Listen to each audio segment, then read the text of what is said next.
இந்த வீடியோவில் நம்ம என்ன பார்க்க போறோம்னா ரிஷபராசிக்காரர்களுக்கு வருகிற தமிழ் புத்தாண்டு 2026 ஏப்ரல் 14ஆம் தேதி சித்திரை 1ஆம் தேதி வருது இல்லைங்களா.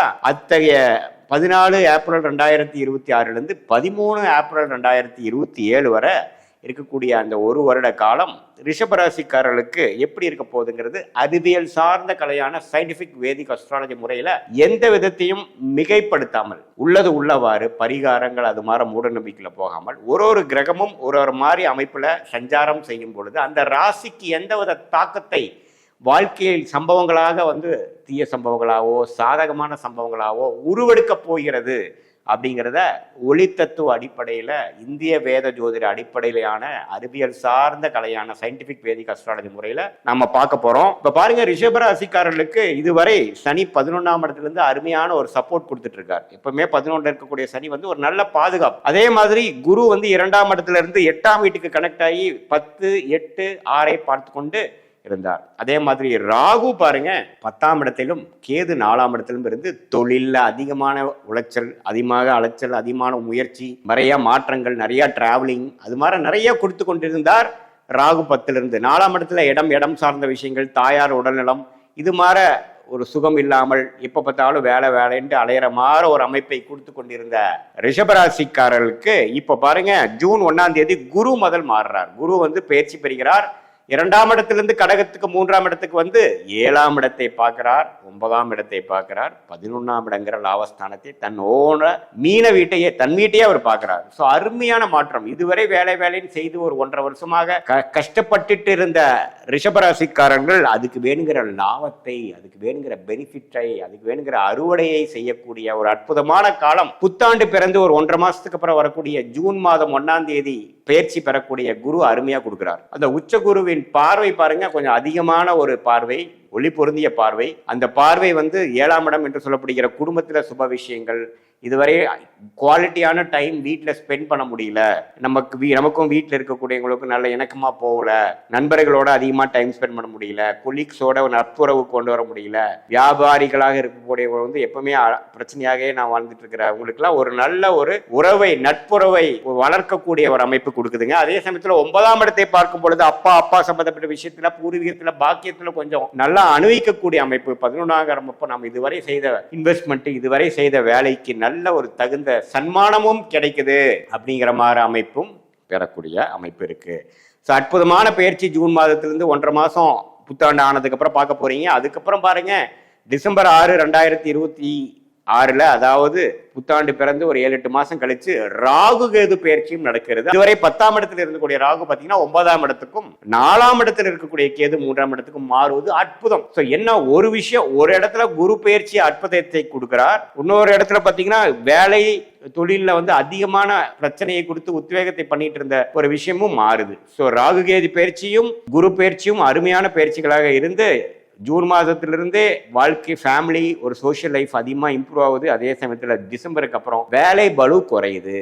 இப்போ கொஞ்சம் பீஸ்ஃபுல்லாக ஒர்க் லைஃப் பேலன்ஸோட என்னால் வாழ முடியுது. இப்போ ஆஃபீஸு பிஸ்னஸ்ன்னு பண்ணிட்டு இருக்கிறவங்களுக்கு பார்த்தீங்கன்னா எனக்கு கொஞ்சம் சப்போர்ட் வந்துட்டாங்க. என்னோட ஜாபை மேனேஜ் பண்ணுறவங்களுக்கு ஆட்கள் வந்துட்டாங்க. நான் என் தலையிலேயே எல்லாமே விடியல, இப்போ கொஞ்சம் நான் சேஃபாக இருக்கேன், பீஸ்ஃபுல்லாக இருக்கேன் அப்படிங்கிற மாதிரி நல்ல ப்ரொஃபஷனல் ஸ்டேட்டஸில் நல்ல சேஞ்சஸை கொடுக்கக்கூடிய ராகு கேது பயிற்சியாக டிசம்பர் 6ஆம் தேதி ரிஷபராசிக்கு நடக்கக்கூடிய பயிற்சி அற்புதமான பயிற்சி. அதே சமயத்தில் ஜூன் மாதமே புத்தாண்டு பிறந்து 1.5 மாசத்திலே ஆகக்கூடிய குரு பயிற்சி பார்த்தீங்கன்னா நட்புறவை கொண்டாடக்கூடிய, family time, friends time, social டைமை இம்ப்ரூவ் பண்ணக்கூடிய ஒரு வாழ்க்கை மாற்றங்களை கொடுக்கக்கூடிய, அது எந்த வயசினராக இருந்தாலும் சரி, இளைய சகோதரர், இளைய வயதினராக இருந்தாலும் சரி, ஒரு ரீசெண்டாக மேரேஜ் பண்ணவங்களா இருந்தாலும் சரி, நடுத்தர வயதினராக இருந்தாலும் சரி, சீனியர் சிட்டிசனாக இருந்தாலும் சரி, இல்லத்தரசிகளாக இருந்தாலும் சரி, எல்லாத்துக்குமே ஓரளவுக்கு கொஞ்சம் நல்ல சுப விஷயங்கள் நடக்குது. ஒரு ஃபேமிலியில் ஒரு ஃபங்க்ஷன் பண்ணணும். அப்போ 2 வருஷமா சில கல்யாணம் பண்ண முடியாது, கல்யாணம் பண்ணி போச்சேன், வாழ்க்கையில் எல்லா பழைய நண்பர்களை நான் சந்திச்சேங்கிற மாதிரி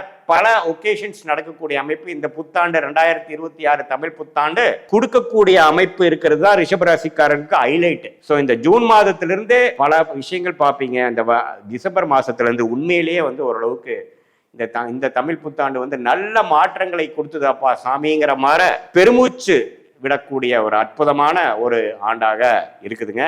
இது வந்து ஒரு பொதுவான பலனே தவிர உங்களுடைய பிறந்த தேதி, பிறந்த நேரம், பிறந்த ஊர்ல எது மாதிரியான ஜாதகத்துல நீங்க பிறந்தீங்கிறது, அந்த அந்த ஊரு பேரு, அந்த நேரம், டேட் எல்லாம் போடுறப்ப நம்ம திருக்கணித பஞ்சாங்க பிரகாரம் உங்க ஜாதகத்தை போட்டு என்னன்னு பார்ப்போம்னா, எது மாதிரி லக்னத்துல பிறந்தீங்க, அந்த லக்னாதிபதி எப்படி இருக்கிறார், நீங்க வந்து ரிஷபராசியா இருந்தா அதுல என்ன, நீங்க ரோகிணி நட்சத்திரமா, கிருத்திகை நட்சத்திரம் 2வது பாதம், 3வது பாதம், 4வது பாதமா, அல்லது நீங்க மிருகசீரட நட்சத்திரத்தோட முதல் 2 பாதமா, என்ன நட்சத்திரத்துல பிறந்தீங்களா வைத்து இப்ப என்ன தசாபுக்திகள் போய் கொண்டிருக்கிறது, தசநாதன் எப்படி இருக்கிறார், புக்திநாதன் எப்படி இருக்கிறார், எது மாதிரி வாழ்க்கையில உங்களுக்கு நல்ல விஷயங்கள் கொடுக்குது, அடுத்த வரக்கூடிய ஷார்ட் டேர்ம் எப்படி இருக்குது, அடுத்த வரக்கூடிய லாங் டேர்ம் எப்படி இருக்குது அப்படிங்கிறதுலாம் இந்த சொன்ன கோச்சார அமைப்பையும் உங்களுடைய ஜாதகம் மூலமா வரக்கூடிய தசாபுக்திகளும், natal astrology and transit astrology, கோச்சார ஜோதிடமும் தனி மனித தசாபுக்திகள் ஜோதிடத்தையும் சேர்த்து வைத்து பார்க்கும் பொழுது ஒரு துல்லியமான பலன்கள் நம்மளால கண்டிப்பா எடுக்க முடியும். எது மாதிரி விஷயங்கள் அடுத்த வரக்கூடிய அமைப்புகள் இருக்கு, வெளிநாடா, உள்நாடா, கார்பரேட் ஜாப், பிரைவேட் செக்டாரா, கவர்மெண்ட் ஜாபா, எப்போ மேரேஜ், குழந்தை பேரு எப்போ, உடல்நல பிரச்சனைகள் எப்போ சரியாகும், எப்போ கடன் தீரும், எப்போ நம்ம செல்வமாக இருப்போம், எப்போ வந்து நம்ம வீடு கட்டுவோம், எப்போ இடமாற்றங்கள் உண்டு, எப்போ டிரான்ஸ்ஃபர் உண்டு, எப்போ ப்ரொமோஷன் உண்டு, எல்லா விஷயங்கள் வாழ்க்கையில் ஆகக்கூடிய எல்லா விஷயத்துக்கும் இந்திய வேத ஜோதிடத்தில் வந்து ஒரு கிளாரிட்டி, அதாவது எந்த விதத்தையும் மிகைப்படுத்தாமல், சாயம் பூசாமல், உள்ளது உள்ள மாதிரி என்னோட கர்மா எப்படி செயல்பட போகிறது, இந்த மாதிரி தசாபுக்தி இருக்கிறவங்களுக்கு எது மாதிரி அமைப்புகள் நடக்கக்கூடும், அதை தெரிந்தோம்னா பாஸ்ட் என்னங்கிறது தெரிஞ்சு, ப்ரெசென்ட் என்னன்னு தெரிஞ்சு, அடுத்த வரக்கூடிய short term and long term future என்ன தெரியும் பொழுது தேவையான விஷயங்களை மட்டும் செய்து கொண்டு தேவையற்ற விஷயங்களை நாம் வந்து தவிர்த்து அழகான நேரத்தில், கரெக்டான விஷயங்களை திட்டமிட்டு செயல்படும் பொழுது தேவையற்ற பண விரயங்கள், தேவையற்ற சமய விரயங்களை எல்லாம் நாம் வந்து தவிர்த்து எந்த நேரத்தில் நம்மளுடைய நேரங்கள் எது மாதிரி விஷயங்கள் கொடுக்க போகிறது,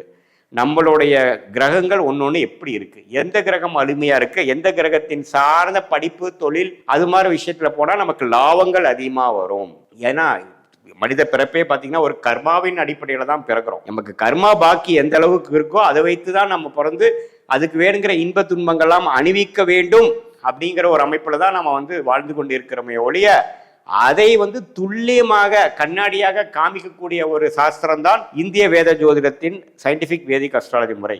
இதில் எந்த விதத்திலும் நாம வந்து மிகைப்படுத்தாமல், பரிகாரங்கள் அது மாதிரி விஷயத்துக்கு போகாமல் உள்ளது உள்ளவாறு பார்க்கும் பொழுது அற்புதமான ஒரு clarity, both for short term and long term, அந்த விஷயத்தை தெரிந்து அதுக்கு தகுந்த மாதிரி வாழ்க்கையை திட்டமிட்டு வாழ்வையானால் வாழ்க்கையில் எளிதில் வெற்றி பெற முடியும் என்று சொல்ல விரும்புகிறேன். மீண்டும் மற்றொரு காணொலியில் சந்திப்போம். நன்றி, வணக்கம்.